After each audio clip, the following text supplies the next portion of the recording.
I chose to speak to you during the 24 hours of our 2 channels to clarify your position on our commitment to Ukraine. On February 26, after an international conference, you stunned everyone by refusing to rule out sending Western troops to Ukraine. A few days later, you called on Europeans not to be cowards. Finally, you stated that there were no limits, no red lines to French support for Kiev. So, have we understood you correctly? Are you considering sending Western French troops to Ukraine?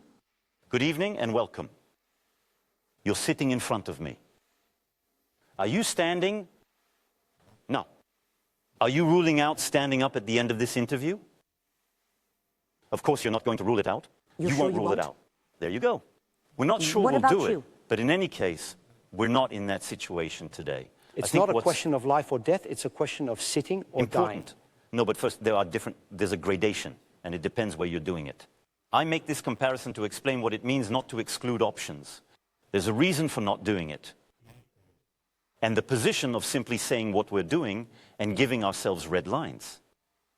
What's the situation? For the last 10 years, because this all started in 2014, Russia launched a war of aggression against Ukraine. Then we did everything we could to establish peace. Everything. The Minsk agreements, the negotiations conducted under the aegis of France and Germany with Ukraine and Russia, right here, in this very room. The only meeting between President Zelensky and President Putin on the 9th of December, at the end of the year. And Russia, the Kremlin regime once again decided for itself in February 2002 to launch the second stage of this offensive, a full-scale war against Ukraine. And not just the Donbass, because he's not telling us his limits. He regularly bombs Kiev, attacks Odessa, and so on. We have an objective. Russia cannot and must not win this war. For 2 years, we've been helping Ukraine. And if things were to get out of hand, it would once again be Russia's sole responsibility. Russia's responsibility. And so if we decide today to be weak, if faced with someone who has no limits, faced with someone who has crossed all the limits he gave us, we naively say to him, I won't go any further than this or that. At that point, we're not deciding peace. We're already deciding defeat. And you decide to say it, to send it, and that's a very strong gesture to decide to say that we might go that far. I accept, and I assume it because it's the role of the President of the Republic in our institutions. The President of the Republic is in charge of national defense. He doesn't make comments. He makes decisions for the safety of the French people. What is at stake in Ukraine? A war that is existential for our Europe and for France. I hope we'll come back to it, because it's a key issue, subject. And so I've decided, because after 2 years of war, I want to remind you that we have systematically done what we said we weren't going to do, which also puts into perspective the very definitive statements sometimes made by some people across Europe. 2 years ago, we said we'd never send a tank. We did. 2 years ago, we said we would never send medium-range missiles. We did. We said we'd never send planes. Some are in the process of doing so. So, we've put too many limits, if I may say so, on our vocabulary. We're not escalating. We are not at war with Russia. Quite simply, we must be clear. We must not let Russia win. But the French haven't understood, you were talking about vocabulary, under what precise, concrete conditions French soldiers would go to fight in Ukraine. Was it because the Russian army would make a decisive breakthrough on the front line? Is it because a key city, Odessa, for example, is about to fall? You weren't specific on that. But perhaps I'm right not to be precise, and I'll say it again. But the two conditions I've just mentioned are either science fiction or possible scenarios. In your eyes. For some years now, we've all been living in a world where what we thought unthinkable is happening. This is the end of the carefree attitude I mentioned a few years ago. This is it. War is on European soil. Between Strasbourg and Lviv, less than 1,500 kilometers. Just imagine war is in this country. So it's not a fiction and it's not far from us. So all these options are possible. The only one who will take responsibility is the Kremlin regime. It won't be us. We will never go on the offensive. We will never take the initiative. France is a force for peace. But today, to have peace in Ukraine, we must not be weak. And so we have to look at the situation lucidly and say, with determination, will, and courage, that we are ready to do whatever it takes to achieve our objective, which is that Russia should not win. If we're ready, it's because we're getting ready. That means right now... In the beginning, we're getting ready. That means we're training for air operations or... But France on the ground... On the ground? France didn't wait until February 2002 to get ready. We have a complete army model, a deterrent force and operational armies. And I would like to take this opportunity to pay tribute once again to our soldiers and their families. We are one of the few countries in Europe that for 10 years has had forces deployed in the Sahel to fight terrorism. And we have lost dozens of men there. But for you, it wasn't the same kind of fight. But did we think it was? Got the We were fighting issues. who were we were fighting terrorists who were... Domestic enemies too. At the request of a state to prevent a sovereign state from collapsing and to protect our outposts. But do we think it's more incidental? Today, it's not necessary in Ukraine. But does that mean we should rule out everything? What I mean is that we're ready. That's why I decided in my first term of office, and right from the start, a considerable increase in the budget for our armed forces, which means that the 2 military programming laws that I would have had to decide as president would have led to a doubling of the budget for our armed forces. So we're not waking up on this subject. I'd just like to clarify one point. What has happened over the last few months is a profound change, and the leap forward that I called for on February 16, alongside President Zelensky here, and which led me to say this, but above all to decide on very concrete things with our allies, is that the Ukrainian counteroffensive has not gone as expected over the last few months. And when you look at the situation over the last few weeks, it's a difficult situation on the ground for the Ukrainians. That's an understatement. That's an understatement. Some experts say that I'm not being defeatist, but it's difficult. They're brave, once again. But they have limits. They have limits in terms of men. Because Russia is a bigger country, and as soon as there are only Ukrainian men, they have this limit, and they lose a lot of them. And they have a limit in terms of shells and missiles, because just about now, when Russia fires 10 shells, we respond with 1. So you can see that the situation on the front is very fragile. And next to that, you have a regime in the Kremlin that has hardened profoundly. Because what's the difference? All these last months, and I would say in gradation, the informational and cyber attacks, including in our daily lives on hospitals in France and elsewhere in Europe, which has hardened by deciding to kill political opponents. But this is nothing Alexei new. Lavallee, but I'm not saying it's us. I'm saying it's intensifying. But the alarm could have been sounded earlier. That's what I mean. You can't blame me for sounding the alarm too early, and you can't blame me for sounding it earlier. I believe that as I look at the situation with a clear head, we have done everything we could beyond sounding the alarm to be demanding. But the agreements with President Putin, the clear head that I am evoking in front of you, I have been wearing since the June of June in Versailles, saying, you're attacking us. You're manipulating our data. I was a victim of this in my first campaign. So we need to establish respect and stop you being a destabilizing force. I'll say it again in 2008, in 2009. But back then, we wanted to avoid war. Then there was the time when we helped Ukraine to resist. But now the situation on the ground in Ukraine is changing. The situation is much more difficult for them. Russia is getting tougher at home and stepping up its attacks. And so, yes, I say to you with the utmost solemnity, this beginning of the year, 2024, must be, for us, one of startup. If we send soldiers over there, forgive me for remaining in this gloomy scenario, there'll be infantrymen, conscripts and airmen. Okay, so we don't talk about it. But first of all, I don't wish it. I want Russia to stop this war, withdraw from its positions and allow peace. But you no longer believe that. But what's important here is, firstly, it's not my wish, but secondly, I'm not going to give visibility to someone who doesn't give it to me. That's a question for President Putin. Come on. But he asked me where I thought the number was today. Your Minister of the Armed Forces gave us some visibility. He said, no, we're not sending any men over there. We don't know. It may be minors. We don't know. That's what we expected. I can tell you this because he made a distinction between what was decided and what we're putting in place and what we shouldn't exclude because we'll adapt. We have decided, last February 26 in Paris, to set up a coalition to supply them with missiles or bombs that will enable them to hit Russia alone, but never Russia, but to reach behind Russian positions today. We also decided to speed up our search for ammunition wherever it was available.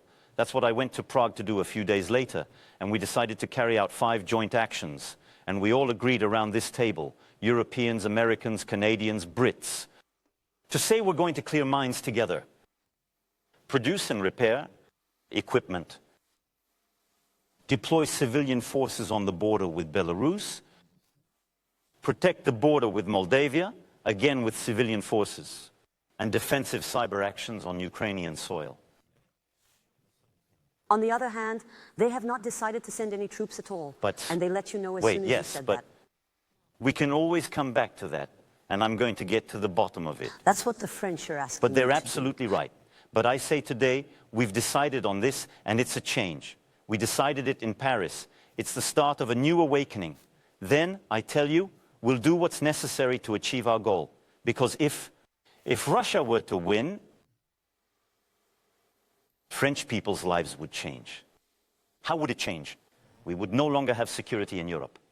Who can think for a second that President Putin, who has not respected any commitments, would stop there? What's happening in Ukraine today also affects France's vital interests. There is a danger, but the security of France, Europe and the security of the French are at stake over there. And these are our vital interests. You're using a term that has particular connotations. I say security. And you yourself have used the term existential threat. But that means it's our very existence that's at stake in the game. Say it and I assume it. We've already suffered the consequences of this war in our daily lives. We've already suffered these attacks. Many of our hospitals have already suffered days and days of dysfunction due to Russian aggression. We've already suffered the consequences in Europe. The price of gas, the situation of our economy, the cost of cereals, the economic upheavals that have followed are the consequence of this war launched by Russia. And if Russia wins this war, Europe's credibility will be reduced to zero. Will be reduced to zero.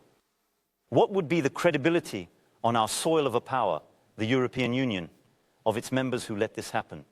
What would be the security of Europeans? Do you think that the Poles, the Lithuanians, the Estonians, the Latvians, the Romanians, the Bulgarians could remain at peace for a second?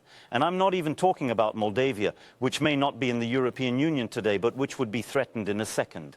You're saying it in a nutshell. I say it's happening. Putin won't stop there. If he wins this war, he'll continue elsewhere. He'll find other prey. By Is us, that what you're saying? but by our past. We've already seen regimes that killed opponents at home, had authoritarian tendencies, and were determined to conquer everything they were allowed to conquer. So Putin wouldn't stop there if he won this war. But I think what I'm saying is a complete consensus from President Biden to the German Chancellor, everything. All the leaders of Europe, so here, only our force, French, European, NATO, I don't know, can stop it. And it has to be stopped in Ukraine. Today we need to have, to borrow an old Churchill phrase, the nerve of peace. To want peace is not to choose defeat. To want peace today is not to abandon Ukraine. Is it to wage war? That's what they're asking you to do. No. It's to be credible, to be strong and ready. To adapt to whatever choice Russia makes. And so, if war were to spread to Europe, it would be Russia's sole choice and sole responsibility. But to decide today to be weak, to decide today that we would not respond, is already defeat. Sir, don't say it. Why can't you say so? I don't want you to. But contrary to what you'd like to believe, many of my counterparts have followed my lead. A few days later, I was in Prague, and next to me was the president. Czech said exactly the same thing. You had the Lithuanian president here a few days ago, he said himself. All options must be open. He even obtained a mandate from his parliament to send. That means you've convinced them. But things are moving. The process of but as we've done every time, in March 2082, in Versailles, we decided on a strategic agenda, the agenda for Europe's strategic autonomy. It's still called the Versailles Agenda. It is still valid, and we have been in the vanguard. We debated the possibility of recognizing Ukraine's application to join the European Union. To join the European Union. Not many people were there. 2 months later, I took the train to Kiev with Chancellor Scholz, Prime Minister Draghi, and the President of Romania. Zelensky, that we were for it, and we decided at the next council meeting that this would be the case. Things are moving. We simply have to. And because it's my responsibility, do I want to give you the finger? My responsibility is the security of the French people and national defense. And our security is also at stake in Ukraine today. By the way, today, March 24, is the Russian regime, Vladimir Putin's regime, France's enemy? He is the adversary. What is the semantic nuance between adversary We are and not enemy? at war with Russia. Yeah, but it is waging war on us. So you want it to be We're one? attacking on a cyber level, yes. But it's a form of war. Russian agents hired by Russia, who were Moldovans, tagged photos of David You're right in Paris. to say all that, which is a hybrid form. But we have to be careful not to qualify them immediately, because otherwise we'd be ourselves. What would it take for you to say the word enemy? What would sympathy But if Russia have were to commit escalate for it again, to be one? dragging us all into a conflict, I wish with all my might that it wouldn't. But for sure, today we're in a situation where we can't afford to lose. But today, Russia is certainly an adversary. The Kremlin regime is an adversary, but I've always said it. We are not waging war against Russia and the Russian people. And we support Ukraine. We are doing everything we can to help it defeat Russia. Russia in check because, let me put it very simply, there can be no lasting peace if there isn't sovereignty and a return to the internationally recognized borders, including Crimea. But it's up to the Ukrainians to decide. It's up to them to negotiate. To discuss and you're right to say so. After all. It's Listen, theirs. you're right. It's their country. country. It is their country. It's got internationally recognized But what I'm borders. saying is that there will be no security and no lasting peace if it's not the fruit of negotiation led by the Ukrainians. But there will be no security for the French if there is no peace there.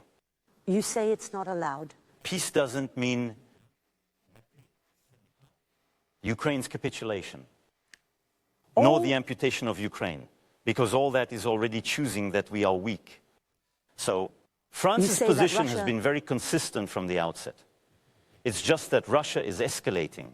And to this escalation, we must say that we are ready to respond. Would Russia be capable of targeting you? You recently cancelled the visit to Ukraine for security reasons. Not at all. That's what, obviously... That's what Russia said. Don't believe them. You know, Russia... It's interesting because public debate is permeated by Russian misinformation. They made people believe it. Many people are now convinced. The subject of ground troops has entered the public debate. One of your colleagues asked me this question, because the Slovak Prime Minister, who is very close to Russia says that our secret plan is to send ground troops. And we react every time. We close doors, we hunker down. No. So I postponed my trip. Why did you do that? Because President Zelensky was coming to Europe for the Munich Security Conference. So I suggested that he come here to sign the bilateral agreement. And then I told him, on the strength of the very long discussion we'd had and the lucid assessment I've just made, I told him, in essence, my usefulness, rather than being at your side in Kiev, is to implement this leap of faith, to convince the Europeans and our allies to go further. What we have done here, the 26, with these new initiatives that have been taken, is to try to go further, and precisely to make everyone realize that things are changing, and changing fast, and not in the right direction. And that's what I'll be taking to Berlin tomorrow, where I'll be meeting Chancellor Scholz and the Polish Prime Minister. Almost every week, Russian President Vladimir Putin brandishes the nuclear threat in a clear and threatening manner. France is the only member of the European Union to have nuclear weapons. Do you, or should we, feel particularly targeted? First and foremost, we need to feel particularly protected, precisely because we are this endowed power. Except that he mentions France a lot. And that this is the very meaning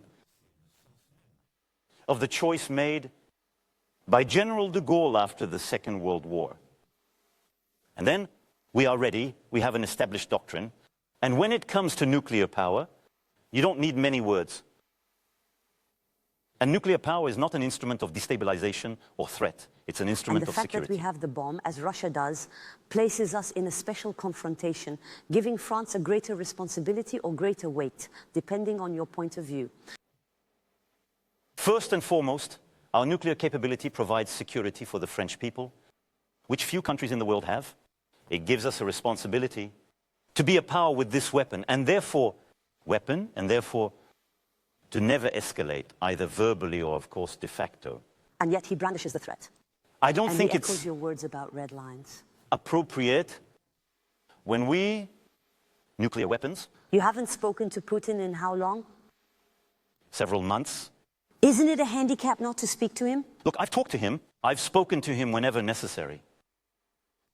I've talked to her, obviously hundreds of hours, before February 2022, at length between February and April 2022, to try to stop this war and negotiate peace. But from the moment he himself no longer respected any framework, in other words, contrary to what he had said, he was not carrying out a special operation, which we had already condemned, and that he had no legal framework, no legitimacy, no legality, but that he would attack Kiev, which was carrying out war crimes. The discussion no longer made sense. We're going to go on like we did in September. Then there were occasional discussions on the nuclear issue, because we had taken the initiative because of the front line in conjunction with the International Atomic Energy Agency to do everything we could to protect this plant. And so I had the exchanges at that time. But discussions, I'm perfectly willing to have them at any time. But we still need to be dealing with someone who is telling the truth and whose intention is to make peace. And that's not the case today. And in your opinion, Vladimir Putin is a Russian patriot? Is he an autocrat? Is he a dictator? Everything you've been saying for the last 2 minutes, the crimes he's committing against civilians, we look in a dictionary, we say to ourselves that only an autocrat or a dictator can commit crimes against civilians. Today, I'm not a commentator. The president of the Russian Federation, who today is caught up in a drift. Personal or repressive. And authoritarian drift in his country, and has chosen in recent years to be a power of destabilization, to be a destabilizing power in Europe. In Europe, by launching a war for which it bears sole responsibility and threatening the security of all. But in many other theaters of operation, from the Near and Middle East to the Caucasus and Africa, Russia is a destabilizing power. You don't talk to her anymore, so it won't be you who negotiates peace with him. Who will?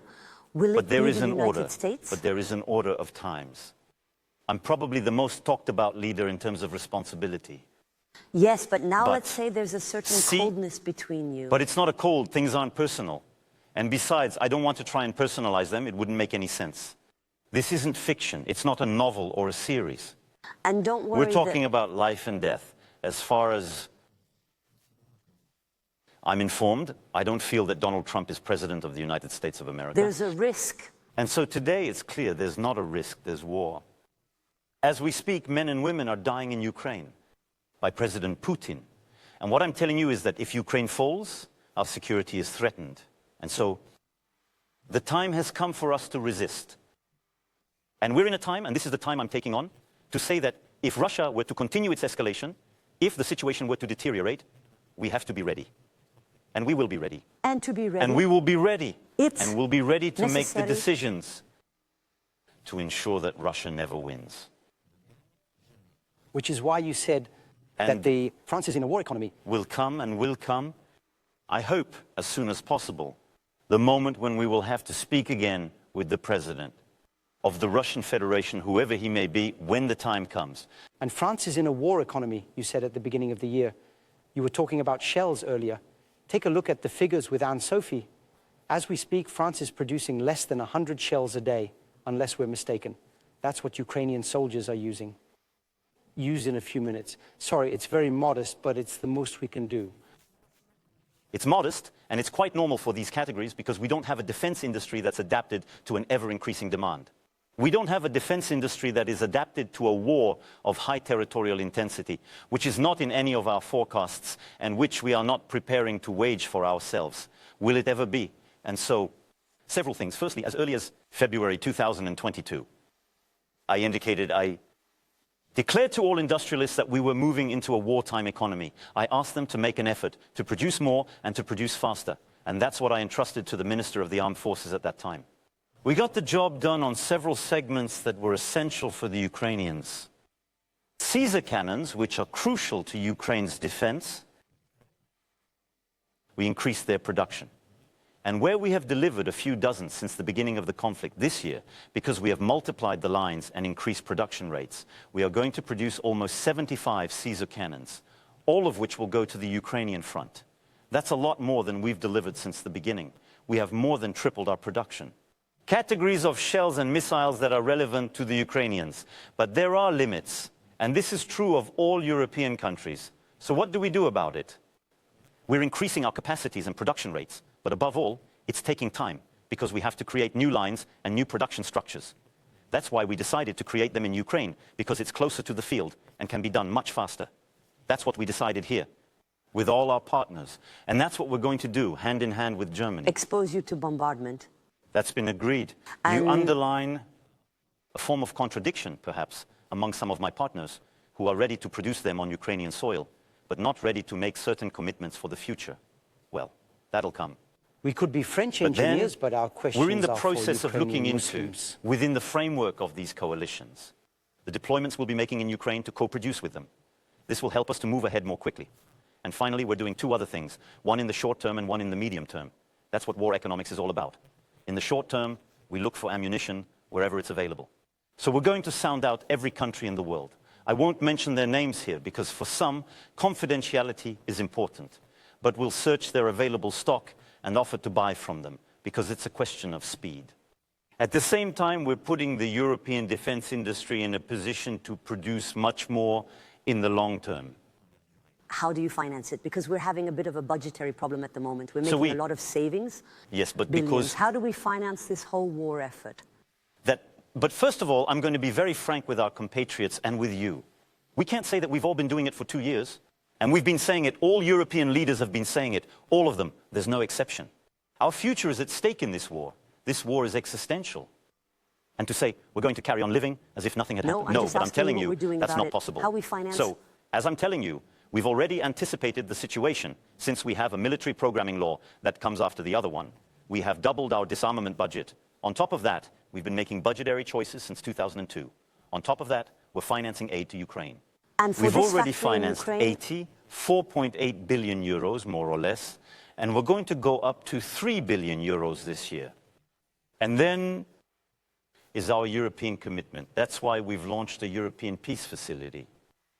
It will be approved next week by the European Council, and it provides for the award of contracts to our defense industrialists to produce on our soil, produce more armaments for us, for our eastern flank, and for Ukraine. And we're going to use this money. We're also going to use the money we have in the investment program to go and produce in Ukraine with the Ukrainians. So Europe is also mobilizing alongside our national investment. And on top of that, we shouldn't exclude the possibility of that we'll have to make additional decisions as Europeans. Additional decisions in Europe, and in other words, i.e. to decide to finance new initiatives. With loans? And I don't rule it out. And I think that what we were able to do during the COVID period, which was to say we're facing a shock, this pandemic, we're all affected. And we need to raise money together on the markets, putting our signature on the table. That's what kept us going. And that's what enabled us to get back on our feet. Personally, I think that if the needs were to be greater, and this is a proposal that has been made by the Prime Minister of Estonia, not a French proposal, but I subscribe to it. And so I think that what I want you to understand from the start of our conversation, and basically for the last 10 days, and what I want our compatriots to understand, there is only one party responsible for the situation we find ourselves in. It's the Kremlin regime. But we have a responsibility, and I say this in all conscience as President of the Republic. Do you want it is, to I tell you conscientiously, but it will never be... Have you seen the polls? Have you seen the polls? The support has continued, but... War in Ukraine, you know, we've been through it at other times in our history. It's always much easier to go and sing nursery rhymes to people. I could tell you tonight, because it's not popular. You know, it's a long way off. We're for peace. We're for peace. The people who say that today, the same people who don't want to support Ukraine, by the way, they're not choosing peace. Who are you talking about? They're choosing defeat. A few days ago, they chose to give up their sovereignty because they chose right now to say that we have limits. And so, to the one who, until now, has had none, has taken all the responsibility for aggression, we'll let you move forward because we're afraid. Because they fear your fear. Who are you talking about? And those in France? Ukraine. But at last? Well, very clearly, have decided not to support Ukraine.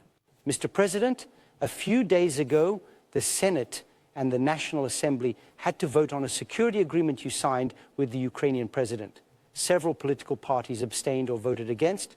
The National Assembly abstained, and the Communist Party and France Insoumise voted against.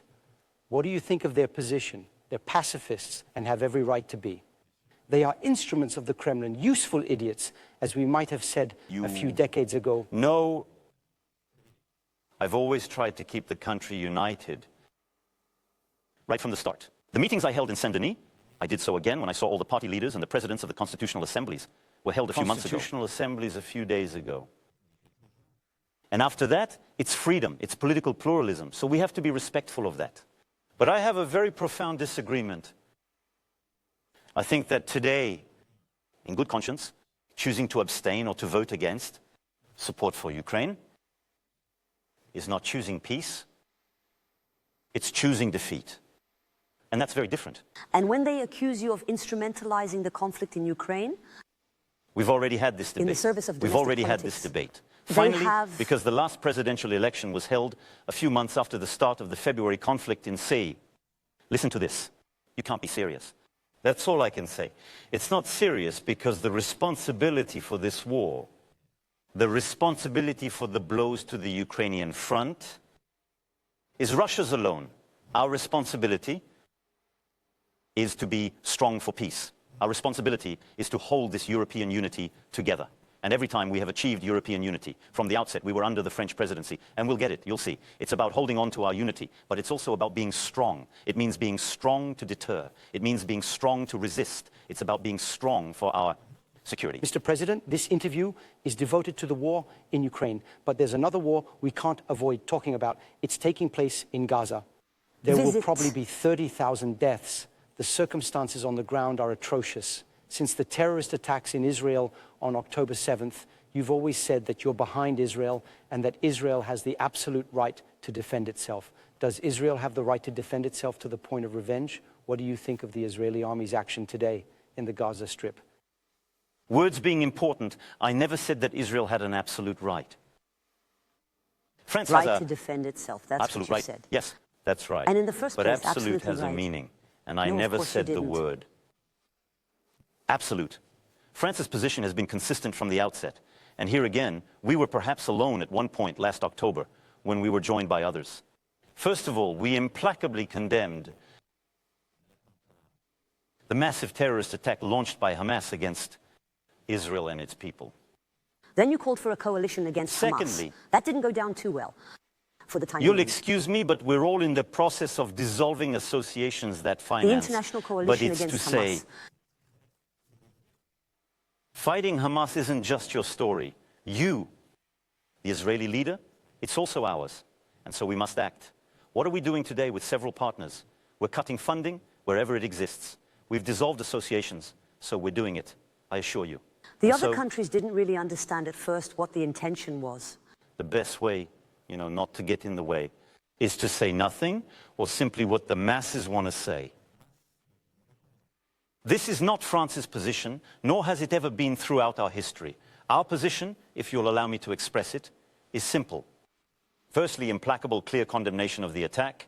Secondly, we said, Israel's security is not just your business, which also means you can't conduct your defense under all conditions, but we are ready to cooperate.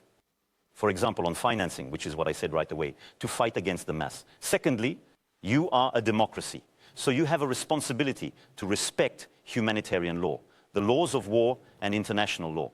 And that's why, back in October, France called for a truce. That's why we were the first European country to bring a resolution to the Security Council, with several countries in the region. Jordan, United Arab Emirates, to call for a ceasefire. That's why, in October, we organized here the only humanitarian conference in support of the Palestinian people and Israel. For the Palestinian people and one king, officially calling for a ceasefire. And the third component is a political response, because the security of the entire region of Israel, of the Palestinian people, and of all the states in the region is for there to be a political response to the Palestinians' legitimate right to a state. 3 French hostages have been held by Hamas for over 5 months. Are they alive? Do you know where they are? Are you negotiating, or is an intermediary negotiating their release? Thank you for raising this subject, which is so important to us. We have fought hard with Qatar and Egypt in particular, to secure the release of our hostages who have been freed in recent months. We still have 3 hostages. I'm not going to say anything tonight, as you'll understand. Discussions are underway, and only the families have been informed. Discussions are ongoing. We're putting a lot of energy into this, and I'd like to thank the partners I mentioned. And that we will obtain these releases. It's essential for us. And I hope that in addition to the French hostages, all the hostages, Israeli hostages and hostages around the world, because this is an unacceptable practice, and lives shattered and confiscated. In any case, over there too, we will do everything we can for peace and security for all. This is the meaning of the initiative we have raised, and we are doing everything we can to once again call for a ceasefire. Thank you, Mr. President. Thank you very much, Mr. Chairman, for answering our questions. Thank you very much. Thank you very much. Thank you very much. Have a great evening. Thank you very much.